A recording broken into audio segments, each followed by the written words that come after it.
ada dialog antara Rasulullah SAW dan Musailimah Al-Kadzdzab beberapa tahun kemudian ketika Bani Hanifah, tokoh-tokohnya datang ke Madinah dan menyerah. Intinya Musailimah minta garansi bahwa kalau dia masuk Islam, dia sebagai tokoh, kekuasaan setelah Rasulullah SAW wafat itu diserahkan kepada dia. Rasulullah SAW mengambil ranting dan mengatakan kalau kekuasaan itu senilai ini saja, artinya semurah ini, tidak akan kukasihkan kepadamu. Karena itu milik Allah. Allah menyerahkannya kepada yang dia kehendaki. Bismillahirrahmanirrahim. Assalamualaikum warahmatullahi wabarakatuh. Alhamdulillah wassalatu wassalamu ala rasulillah wa ala alihi wa sahbihi wa mawalah ma ba'd. Para pecinta sirah nabawiyah yang berbahagia dimanapun berada, ketika kita mempelajari bagian akhir perjalanan dakwah Rasulullah SAW di Mekah, maka kita akan dapati bagaimana Rasulullah SAW berfokus kepada dakwah kelompok atau mendakwahi kabilah-kabilah Arab di luar Mekah. Ini adalah catatan yang menarik dalam sirah nabawiyah. Artinya ada perubahan, bahkan bisa dikatakan memang lompatan yang disengaja yang dilakukan Rasulullah SAW. Yang tadinya betul-betul beliau fokus kepada orang-orang Quraisy, gitu ya. Setelah 10 tahun masa berdakwah, ya, artinya setelah pemboikotan, ya, dengan tentu saja ancaman yang masih melekat kepada beliau terancam keselamatannya, gitu. Maka beliau mulai fokus kepada kelompok-kelompok, bukan sekedar perorangan, tapi kelompok-kelompok ataupun suku-suku dari luar Mekah dengan satu target yang berbeda. Sebagaimana diungkapkan dalam riwayat-riwayat sirah nabawiyah Ibnu Ishaq ataupun lain-lain, atau di sini ada riwayat dari Ibnu Abi Syaibah. Rasulullah SAW mengatakan begini, ala rajulun ya'ridu alayya qaumah fa inna Quraisyan qad mana'uni an uballigha kalama Rabbi. Adakah di antara orang-orang di sini yang menyiapkan kaumnya, jadi bukan dia seorang diri, gitu ya, dalam arti menawarkan kepada kaumnya, gitu. Menawarkan apa? Kesiapan untuk mendukung dan membela beliau. Nah, kenapa demikian? Karena ada kebutuhan. Rasulullah SAW sudah melihat tidak lagi efektif untuk berdakwah di Mekah. Dan bukan hanya itu, Mekah dalam posisi setiap saat gitu, mengancam keselamatan beliau, sehingga dibutuhkan satu kekuatan gitu, yang bisa menghalangi, dalam arti membuat Quraisy berpikir ulang gitu, dengan keputusannya itu. Dan posisi Rasulullah SAW kuat dalam arti beliau kemudian memiliki ruang dan kebebasan atau keleluasaan pastinya untuk berdakwah. Dan tentu saja yang ketiga, Rasulullah SAW dengan demikian gitu, menawarkan kaum ataupun kelompok ataupun suku tersebut menjadi basis baru bagi dakwah beliau. Itu yang bisa kita pahami dari pernyataan beliau dan kemudian aktivitas beliau, yang pada akhirnya nanti Rasulullah SAW akan bertemu dengan 6 pemuda dari Khazraj atau dari Madinah yang merupakan cikal bakal peristiwa hijrah ke Madinah. Nah, jadi ini jelas sebuah perubahan langkah, gitu, pergeseran, gitu ya, yang memang sengaja dilakukan Rasulullah SAW gitu, sebagai reaksi ataupun respon beliau terhadap perkembangan yang terjadi di tengah kota Mekah selama 10 tahun lebih sampai saat itu, gitu. Nah, yang menarik kemudian adalah dakwah Rasulullah SAW kepada kabilah-kabilah, kepada suku-suku ini, gitu. Tentu bukan sekedar berhadapan dengan orang-orang Quraisy yang melihat bahwa memenuhi ataupun menyambut tawaran Rasulullah SAW secara politis, gitu loh. Ini artinya menempatkan mereka sebagai musuh bagi Quraisy, bukan semata-mata itu, gitu ya. Tetapi ada sisi lain yang justru menurut saya lebih mendasar yang harus kita pahami. yaitu apa? Mindset jahiliyah yang sampai saat itu belum bisa memahami esensi atau inti dari risalah dan kenabian, kerasulan dan kenabian. Jadi mengedukasi dan memahamkan mereka tentang inti kenabian dan juga kerasulan itu lebih fundamental dari sekedar masalahnya membuat mereka siap untuk menanggung resiko politik gitu ya. Apabila mereka membuka tangan dalam arti menyambut Rasulullah SAW dan menampung Rasulullah SAW dan kemudian mereka harus berhadapan-hadapan dengan Quraisy. Ya. Nah, di sini maka kemudian dialog-dialog antara Rasulullah SAW dengan kelompok-kelompok ini menjadi sangat-sangat menarik kalau kita baca dalam sirah, dan ini harus mendapat perhatian lebih dari pembaca sirah ya. Jadi jangan dilewatkan detailnya ini, hal-hal detail seperti ini karena bisa memahamkan kita banyak hal. Nah, dalam satu riwayat ataupun dalam satu keterangan, baik itu dari sumber-sumber seperti Ibnu Ishaq ataupun Al-Waqidi, Rasulullah SAW itu menemui banyak kelompok. Ada Bani Kalb, ada Kindah, ada Bani Hanifah, kemudian Bani Muharib, kemudian juga Ghassan, dan lain-lain. Gitu ya. Yang ini menunjukkan secara kebetulan nih kalau kita lihat dari aspek datanya, mereka semua adalah kelompok-kelompok utara, gitu ya. Ataupun bergesernya ke timur, utara Madinah atau timur Madinah, gitu ya. Jadi bukan kelompok-kelompok selatan. Wallahu alam, apakah itu karena memang faktor kebetulan karena memang yang ada atau yang terdata itu dari timur itu, ataupun dari utara yang paling banyak, atau memang karena itu menjadi prioritas Rasulullah SAW. Ala kulli hal berdasarkan data yang ada gitu, kelompok-kelompok tadi itu ada kelompok-kelompok utara Madinah, yang maksudnya dalam hal ini gitu ya, tentu menjadi lokasi yang strategis apabila mereka mau menampung Rasulullah SAW dan menjadikan tempat mereka sebagai pusat baru dakwah gitu. Pada akhirnya kita pun tahu gitu ya bahwa Rasulullah SAW itu hijrahnya ke Madinah, dan Madinah pun juga ada di utara Mekah, dan bagaimana efek atau dampak Madinah secara geografis gitu ya terhadap pelemahan Mekah sebagai sentra kekuatan Jazirah Arab pada masa itu. Nah, itu tentu bab tersendiri gitu ya, aspek geografisnya gitu ya. Tapi yang lebih penting coba kita gali dialog-dialog antara Rasulullah SAW dengan beberapa pihak atau beberapa kelompok ini. Ada juga Bani Amir bin Sa'sa'ah. Bani Amir bin Sa'sa'ah pun juga kurang lebih dari utara ke timur, jadi timur laut gitu ya. Nah,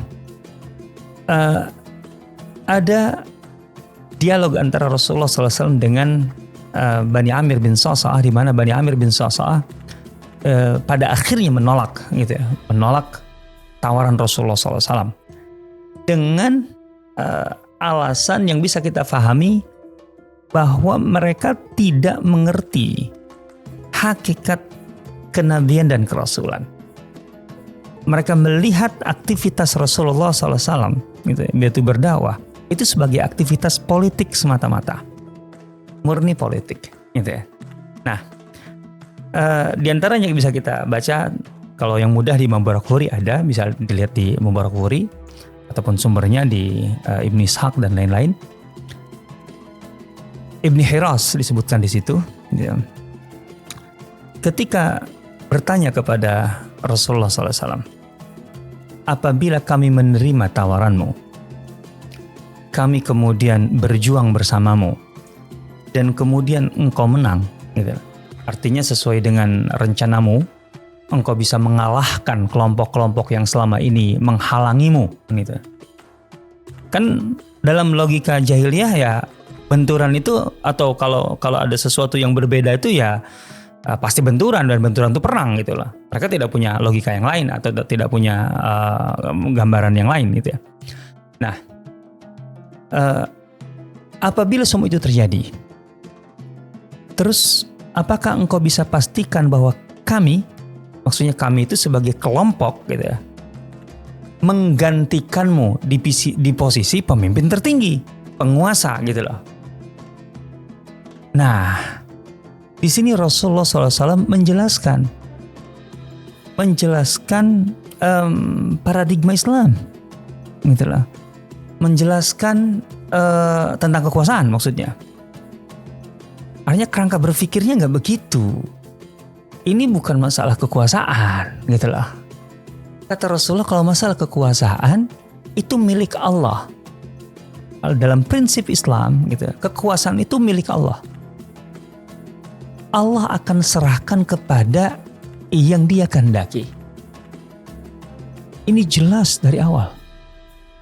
Artinya dari sejak periode Mekah, Rasulullah SAW menjelaskan bahwa yang namanya kepemimpinan dan kekuasaan dalam Islam, gitu, kalau bahasa kita sekarang, adalah hak orang hidup, adalah hak rakyat, itu maksudnya.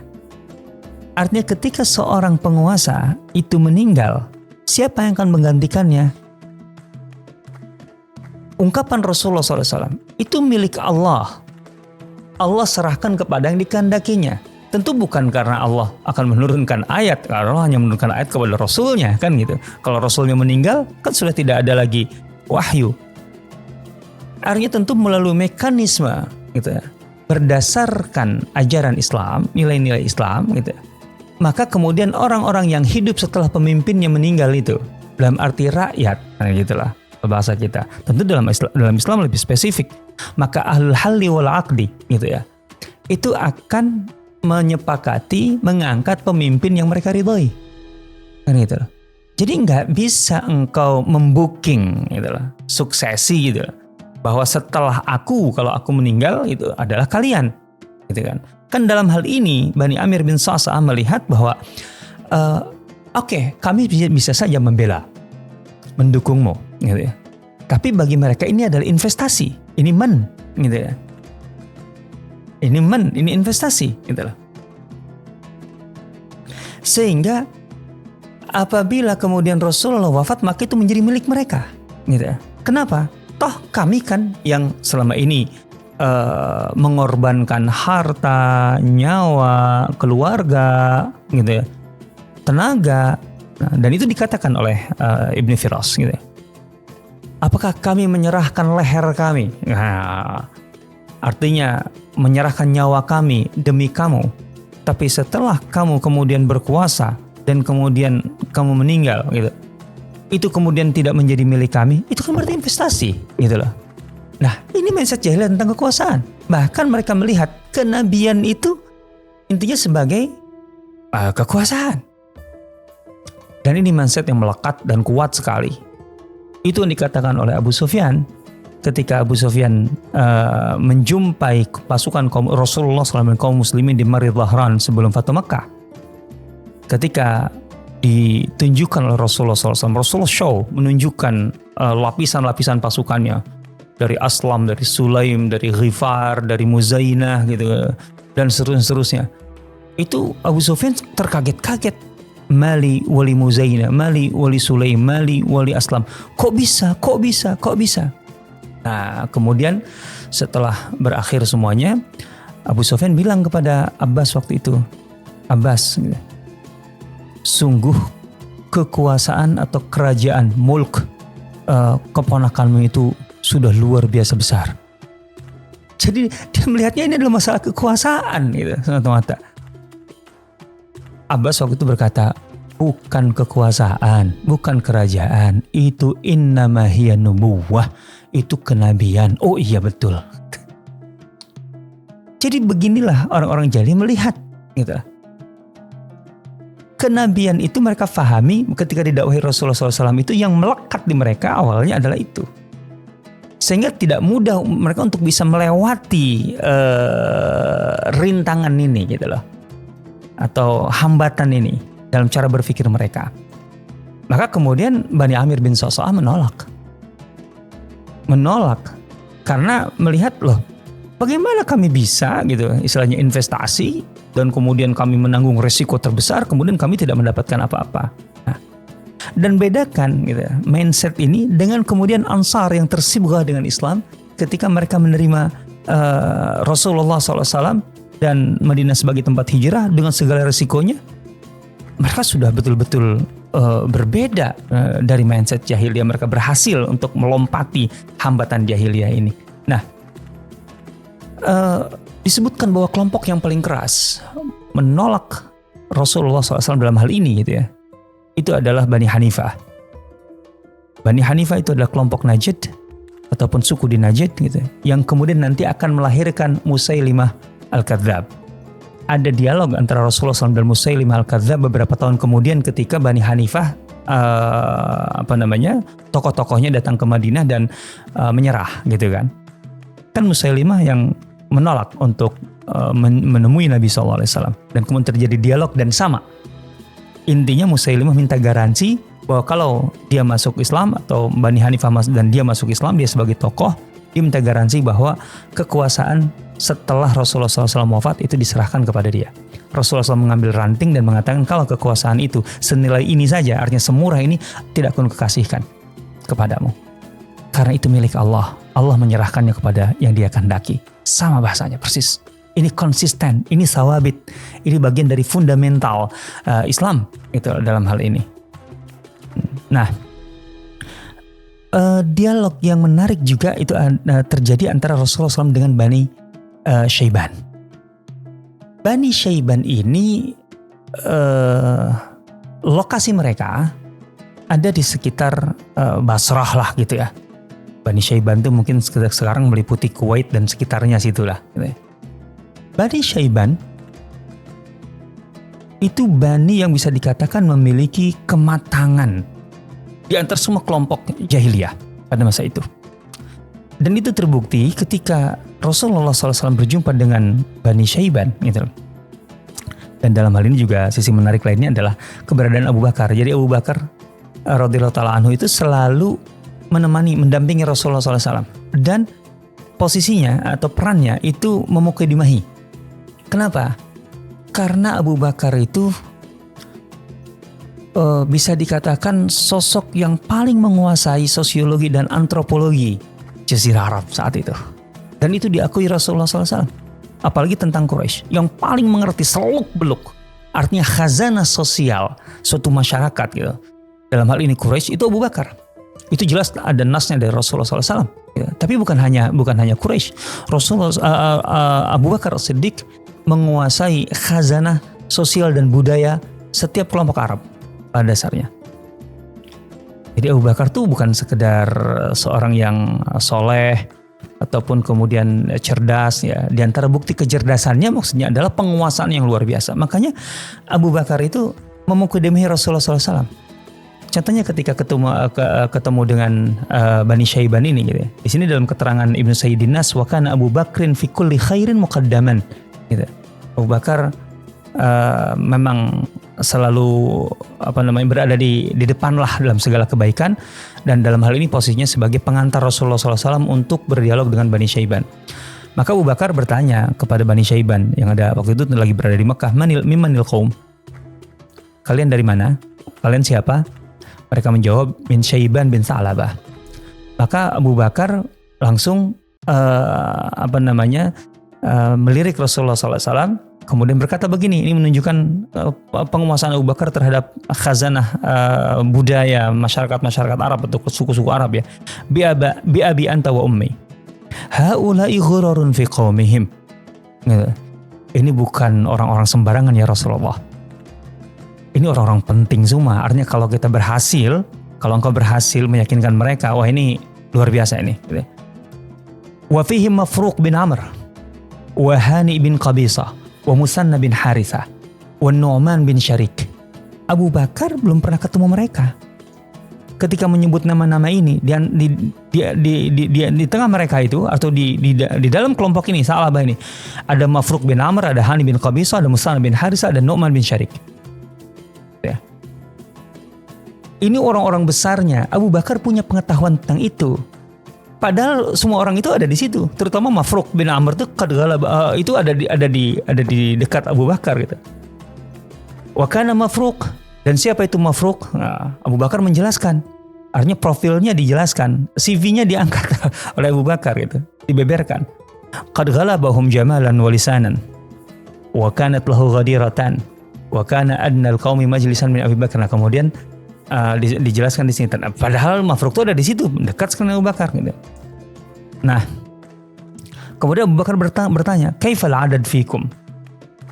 Gitu ya.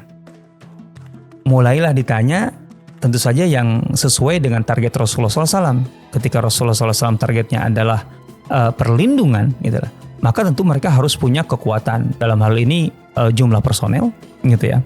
Terus kemudian jumlah suku secara umum, gitu ya. Seberapa besar suku itu? Kemudian jumlah personel dalam arti untuk perang, gitu ya.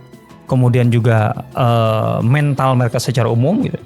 Kaifal adad fikum, gitu ya. Kemudian kaifal man'a fikum, seberapa kuat kalian, gitu. Oh. Kemudian berapa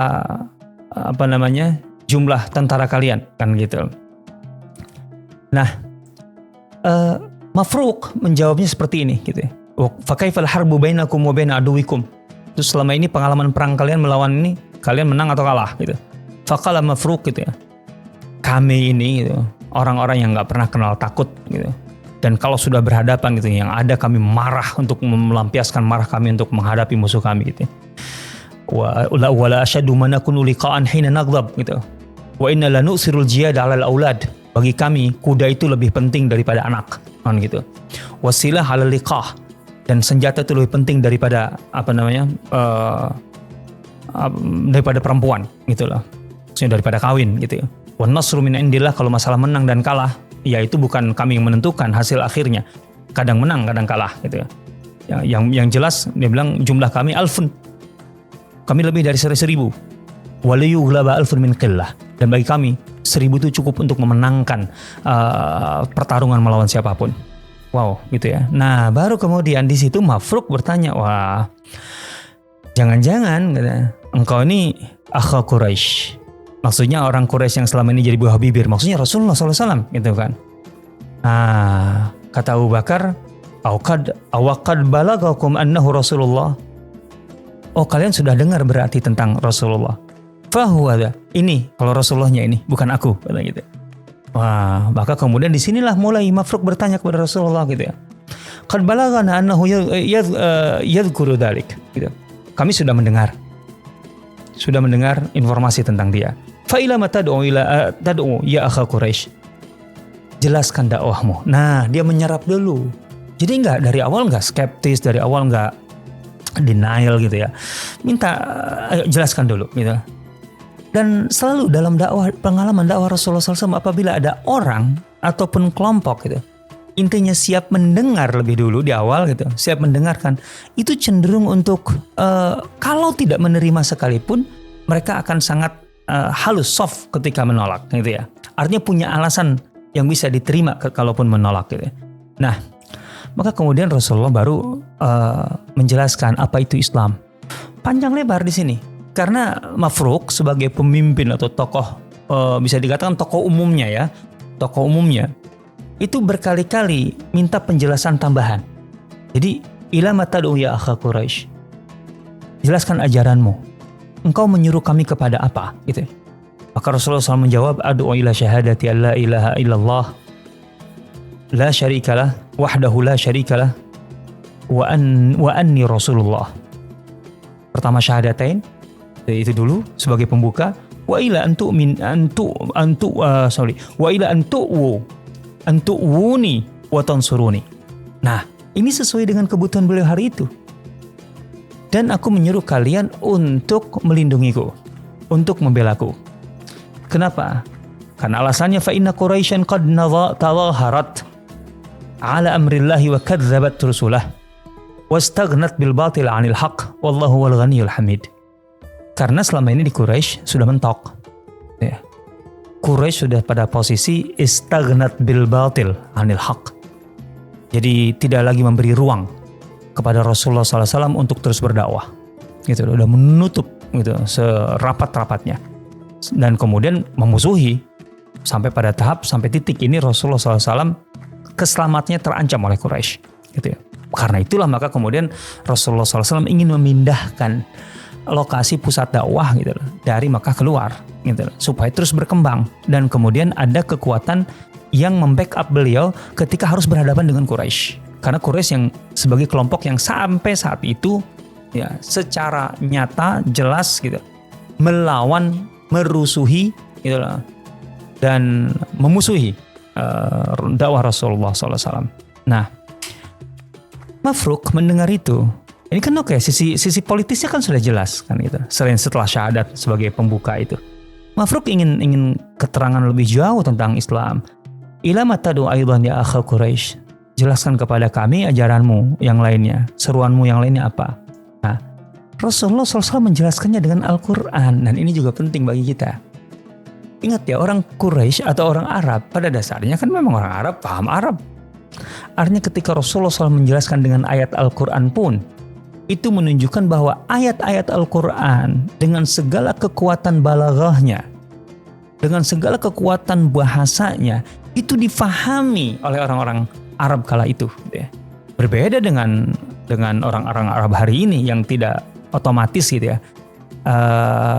Mereka meskipun orang Arab itu bisa paham kedalaman bahasa Arab, pesan bahasa Arab. Enggak. Jadi jangan pikir orang-orang Arab sekarang kualitas bahasanya setinggi orang-orang Arab pada masa nuzulnya Al-Quran. Enggak, lebih tinggi mereka dulu waktu itu. Buktinya sekarang saya ngikuti beberapa bisa dikatakan ya kuliah ataupun apapun lah, atau podcastnya lah, beberapa guru, ada guru-guru besar bahasa Arab gitu menjelaskan aspek balaghah Al-Quran gitu lah. Jadi katakanlah makna terdalam yang bisa digali dari Al-Quran gitu. Nah, itu komentar-komentar orang Arab aja banyak mengatakan, waduh, sudah berpuluh-puluh tahun saya baca Quran gitu, ternyata saya baru paham gitu. Itu banyak yang begitu. Ya apalagi yang bukan orang Arab ya, itu membutuhkan banyak anak tangga ataupun alat untuk bisa sampai ke situ. Tapi orang-orang Arab waktu itu paham. Makanya Rasulullah SAW langsung pakai ayat gitu kan. Ketika Mafruk bertanya, terus jelaskan, apalagi ajaranmu, apalagi seruanmu itu. Qul ta'alu atlu ma harrama rabbukum. Rasulullah menjelaskan apa itu yang dihalalkan, apa itu yang diharamkan dalam ajaran Islam. Alla tusyriku bihi syai'a wa bil walidaini ihsana. Lihat, selain setelah syirik, larangan syirik, itu kemudian kewajiban untuk ihsan kepada keluarga. Wala taqtulu auladakum min imlaq. Jangan membunuh anak-anak kalian karena kalian sedang atau dalam kondisi miskin gitu ya. Nahnu narzuqukum wa iyyahum wa la taqrabul fawahish ma dhahara minha wa batan, segala bentuk kekejian termasuk zina tentu saja. Dan jangan membunuh. Nah, ayat-ayat itu. Kemudian Mafruk masih bertanya lagi. Yang lain lagi deh. Itu kami ingin mendengar lebih jauh. Kemudian Rasulullah SAW membacakan innallaha ya'muru bil 'adli wal ihsan wa ita'i dzil qurba. Masalah berbuat kebaikan kepada banyak orang, berbuat adil, kemudian itu kepada keluarga, dan kemudian artinya berbuat baik kepada keluarga, kemudian melarang segala bentuk kemungkaran, kekejian dan kezaliman, dan seterusnya. Mafruk akhirnya mengambil kesimpulan, da'auta wallahi ya akha Quraisy ila makarimil akhlaq wa mahasinil a'mal.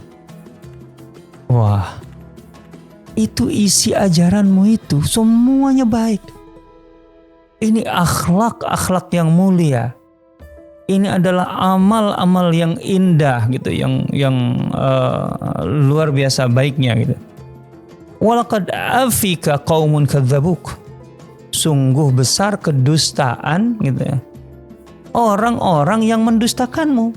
Gitu lah. Artinya seharusnya mereka terima ini. Nah, kemudian di sini Mafruk mengatakan persoalannya, kami paham tadi permintaanmu, penawaranmu gitu.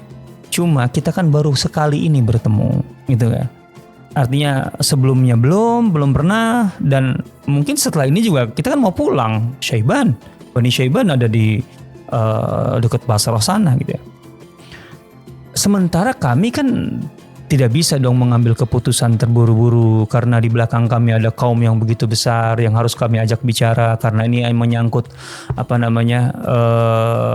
kepentingan bersama, harus menjadi keputusan bersama dan seterusnya.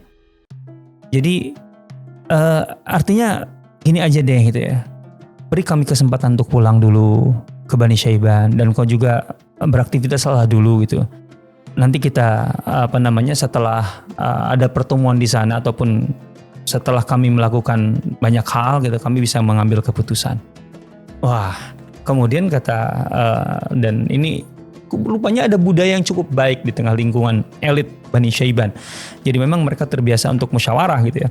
Kemudian dia bilang barangkali ini harus disambung oleh Hani bin Qabisah gitu ya. Kenapa? Karena Syekhuna wa sahibu dinina, dia tokoh senior di antara kami, maksudnya syekh di sini sesepuh di sini intinya orang yang dituakan gitu. Dan juga sahibu dinina, dan terkait dengan din di sini kalau kita terjemahkan kan agama, tapi intinya segala yang berbentuk katakanlah seperti termasuk budaya sekalipun tentu saja di luar agama samawi bisa disebut din gitu ya. Ya kebiasaan-kebiasaan yang kemudian menjadi kesepakatan bersama gitu. Dia harus berbicara. Nah, Hani bin Qabisah juga kemudian sama, dia bilang sami'na maqalataka ya akha Quraisy gitu ya. Kami sudah mendengar, aku sudah paham gitu. Wa inni ara an tatruk anna tarkana dinana wa tiba'ana iyyaka ala dinika limajlisin jalas tahu ilaina. Sama. Kalau kami harus meninggalkan keyakinan kami dan mengikuti keyakinanmu gitu. Dan itu karena satu kali majelis gitu lah, satu kali pertemuan seperti ini kayaknya kurang tepat deh gitu ya, artinya kurang bijak, beri kami kesempatan gitu. Sama persis gitu. Terus kemudian Hani bin Qabisah melirik kepada satu tokoh yang lain, tokoh yang akan sangat luar biasa dalam sejarah Islam, Musanna bin Harithah Syaibani gitu ya. Kenapa luar biasa? Karena Musanna bin Harithah nanti itu, artinya ini kurang lebih tahun 10-11 kenabian ya, nanti akan berperan besar setelah Rasulullah SAW wafat ketika banyak yang murtad di kawasan itu, dan Musanna bin Harithah itu berperan besar sekali untuk mengendalikan ya, menstabilkan kembali gitu, wilayah yang bergejolak karena gerakan orang-orang murtad sekaligus melabrak Persia. Nah, Musanna bin Harithah memang dari sejak saat ini itu sudah diketahui sebagai katakanlah panglima perang mereka, gitulah. Sehingga Musanna bin Harithah berbicara dari aspek politik. Nah, apa yang poin yang menarik dari sekian panjang itu ya? Musanna bin Harithah mengatakan begini itu. Aku sudah mendengar apa yang kau katakan tadi gitu. Dan aku paham. Sesungguhnya apa yang kau sampaikan ini itu tidak disukai oleh para penguasa. Nah, tidak disukai oleh para penguasa, artinya akan ada konsekuensi politik ya, dari penerimaan terhadap tawaran Rasulullah SAW. Gitu. Ada konsekuensi politik. Karena apa yang disampaikan Rasulullah SAW meskipun itu adalah ajaran agama gitu, tentu akan mengusik ketenangan para penguasa yang mereka ini betul-betul mengandalkan hegemoni mereka dari segala bentuk penyimpangan, kezaliman yang akan menjadi secara substantif menjadi lawan dari ajaran Islam. Itu dasar masalahnya. Ya, bahkan Musanna bin Harithah memetakan kami itu di Syaiban, kami itu bertetangga, gitu ya. Kami bertetangga dengan dua kekuatan Arab dan kekuatan Persia, Kisra, gitu ya. Dan kami punya kesepakatan dengan Persia, gitu, untuk tidak membuat keputusan-keputusan sepihak, gitu, yang itu dianggap sebagai ancaman, setidaknya regional, gitu loh, bagi Persia. Dengan melindungi seseorang atau satu kelompok yang akan berpotensi tadi membuat gejolak, kan gitu. Dalam arti tidak membuat nyaman gitu, atau membuat tidak nyaman para penguasa yang zalim, kan gitu. Nah, dan untuk itu artinya tidak mudah kami untuk membawa kesempatan. Begini aja lah, kalau memang gitu ya, yang engkau tawarkan kepada kami itu resikonya kami harus berhadapan dengan semua kelompok Arab, bukan Persia. Kami siap. Kami siap. Gitu. Secara militer, secara politik kami siap. Gitu loh. Gak ada masalah. Gitu loh. Tapi kalau harus juga berhadapan dengan Persia, kami tidak siap. Ya, siapa yang berpikir untuk berhadapan-hadapan dengan Persia dan menang? Itu salahnya kan nggak ada. Gitu. Nah, Rasulullah SAW ketika mendengar penjelasan dari Musanna bin Harithah, itu mengatakan apa? Inna hadha din, atau kama qala SAW gitu. Inna dinallah la yansurahu illa man hatahu min jami' jawanibih. Din ini, agama Allah ini gitu. Ketika seseorang, satu kelompok siap membelanya, maka dia harus membela secara total. Artinya tidak bisa syaratnya hanya berhadapan dengan Arab tapi tidak bisa gitu ya. Ara'aitum in lam talbasu illa qalila. Tapi Rasul kemudian memberikan yang menjanjikan, dalam arti kalian harus yakin deh, nggak akan lama loh bahwa Persia yang kalian takuti hari ini justru hatta yuwarrithakumullahu ardahum, kalian akan mengalahkan Persia. Wa diyarahum wa amwalahum, kalian akan mendapatkan rampasan Persia, gitu ya. Dan seterusnya.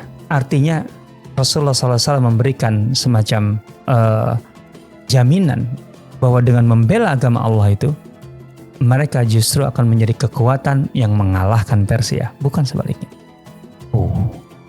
Ya, tapi tetap saja tentu harus digabung dengan tadi ya, Hani bin Qabisah dengan Mafruq gitu, yang intinya walaupun secara militer dan politik siap gitu ya, tetapi bukan berarti keputusan diambil hari itu. Ya intinya kemudian pertemuan itu berakhir dengan damai, dalam arti inilah bisa dikatakan pertemuan Rasulullah SAW dengan delegasi ataupun kelompok gitu ya dari suatu suku besar gitu ya, yang berakhir dengan sangat halus, sangat lembut gitu ya. Dan Rasulullah SAW pun dengan ungkapan beliau bahwa beliau memahami, memaklumi itulah keputusan mereka untuk menolak saat itu, dan itu adalah tanggapan yang sangat baik gitu ya. Jadi ahsantum firrad atau kama qala alaihi salatu wassalam. Nah, jadi dialog-dialog seperti ini sekali lagi perlu kita pelajari, terutama bagi guru-guru, orang tua gitu ya, dengan sangat jeli dan sangat detail. Kenapa? Karena di satu sisi tadi menggambarkan mindset jahiliyah terhadap dakwah. Dari situ kita bisa memahami alasan mengapa sekian orang ataupun sekian kelompok jahiliyah itu di masa jahiliyah itu menolak Islam. Di antaranya adalah kesalahan cara berpikir mereka gitu ya, dalam memandang risalah ataupun dakwah Rasulullah SAW. Di sisi lain tentu saja Rasulullah SAW menjelaskan sejelas-jelasnya apa itu Islam atau itu prinsip Islam, terutama tentang kekuasaan. Dan bagaimana di antara orang-orang jahiliyah itu ternyata ada yang berpikir lebih logis, ada yang berpikir lebih bijak gitu ya. Artinya jahiliyah tidak dalam satu level gitu ya. Mereka pun berbeda-beda. Tapi intinya Islam membutuhkan pembuktian di lapangan bahwa memang Islam itu betul-betul mengangkat manusia dari kualitas yang tadinya bahkan tidak diperhitungkan oleh kekuatan besar, terutama itu menjadi manusia-manusia yang disegani,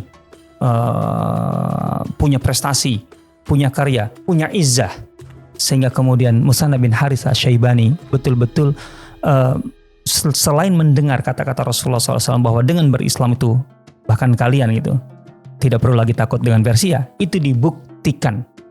Musanna bin Harithah Syaibani sendiri memimpin pasukan Bani Syaiban dan kelompok-kelompok Arab di sekitar yang kemudian bergabung dengan Khalid bin Walid untuk melibas kekuatan Persia di sepanjang sungai Efrat gitu, dalam 16 bulan saja. Hal yang menarik yang perlu terus kita gali dari Sirah Nabawiyah. Hadanallahu wa iyyakum ajmain. Mudah-mudahan bermanfaat untuk semuanya. Assalamualaikum warahmatullahi wabarakatuh.